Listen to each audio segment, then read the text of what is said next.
You'll see in this trade that I don't rely on hype, news, or a dozen indicators. My strategy is simple. My strategy cuts through all that with a simple set of rules.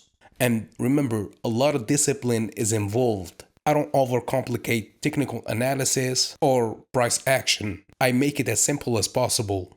My main goal is to avoid getting distracted by the market. I have a vision, a strategy, discipline, rules, and that's it. Yeah, so if you want to learn my strategy, the first episode is free at learnthestrategy.com/free. Link in the description or in the bio.